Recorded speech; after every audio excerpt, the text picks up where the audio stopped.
బొలిశెట్టి గారు ఏదో చెప్తున్నారు మీరు. ఏం లేదండి. మనం ఎక్కడ డ్యూటీ జరిగిందనేది ఇప్పుడు మేము అధికారంలోకి వచ్చిన తర్వాత అన్ని చూస్తే మున్సిపాలిటీ దగ్గర నుంచి, పంచాయతీ దగ్గర నుంచి, అంబులెన్స్ల దగ్గర నుంచి అంతా మొత్తం లాగేయడమే. ఇప్పుడు మున్సిపాలిటీలో నుండి మా మున్సిపాలిటీలో వరం గారు 10 కోట్ల రూపాయలు స్కామ్. ఏంటంటే జగన్మోహన్ రెడ్డి గారు సమీప బంధుకు కాంట్రాక్ట్ ఇచ్చారు. వాళ్ళు ఆటోలు సప్లై చేశారు మున్సిపాలిటీకి. దానికి ఒక్కొక్క దానికి 57,000 రూపాయలు చొప్పున 10 కోట్లు చెల్లించారు. ఆటోలు మళ్ళీ వెళ్ళిపోతాయి. సొంతం అవ్వవు. ఒక 6 ట్రాక్టర్లు పెడితే 60 లక్షలు అవుతుంది. 6 ట్రాక్టర్లు సరిపోతాయి. 60 లక్షల బదులు 10 కోట్లు మున్సిపాలిటీ చెల్లించింది జగన్మోహన్ రెడ్డి గారి కంపెనీకి.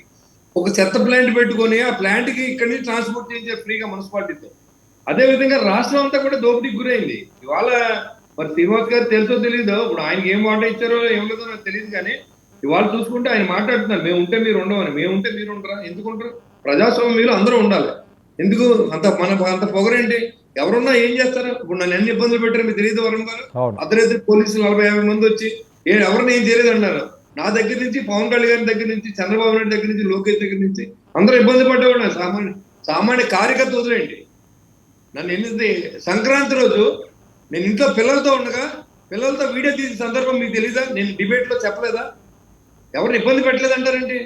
అమానుష్యంగా, అక్రమంగా బిల్లులు ఆపించారు.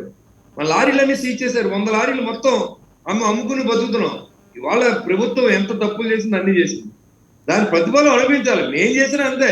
ఇప్పుడు దువ్వాడ శ్రీనివాస్ గారు ఎక్కుంటే మాకెందుకు, లేకపోతే వరం గారు ఎక్కుంటే మా పని మేము చేయాలి. మమ్మల్ని ఎందుకు ఎన్నుకున్నారు? ప్రజలు రోడ్లు లేవు, మౌలిక సదుపాయాలు కల్పించాలి.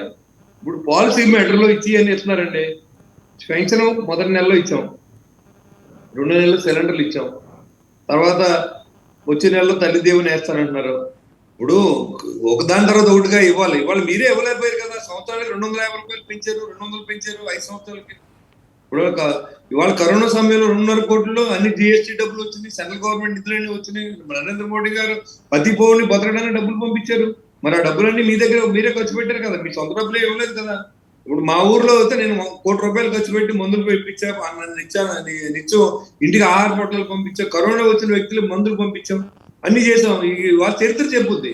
ఇప్పుడు మనం చెప్పుకునేది ఏంటంటే మనం అధికారులు ఇవాళ ఉంటాం, రేపు ఉండవు తెలీదు. ఇప్పుడు మనం ఎవరిని కూడా ఇష్టానుసారం మాట్లాడకూడదు. మీరు ఉండరు, ఎందుకుంటారు? మీరు అధికారులతో మేము ఉండవా? ఆడు బాబు వచ్చినా ఉంటాం, ఒకసారి అనుభవించాం.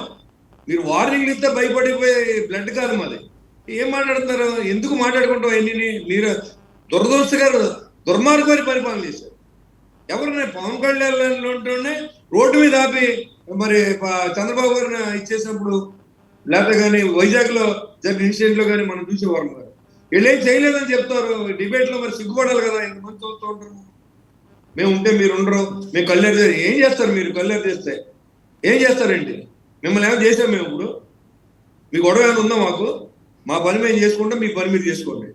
ప్రజలకు ఉపయోగపడిపోయి అన్యాయమైన మాటలు, ఎంత అక్రమాలు జరిగినాయి. ఇసుక ఎంత అమ్ముకున్నారు, లిక్కర్లు ఎంత అమ్ముకున్నారు. నేను ప్రతి డిబేట్ లో కాదండి బొలిశెట్టి గారు మీరు మీరు పథకాలన్నీ కూడా ఒక్క లిక్కర్ లో జగన్మోహన్ రెడ్డి గారి డబ్బులన్నీ ఉండవు.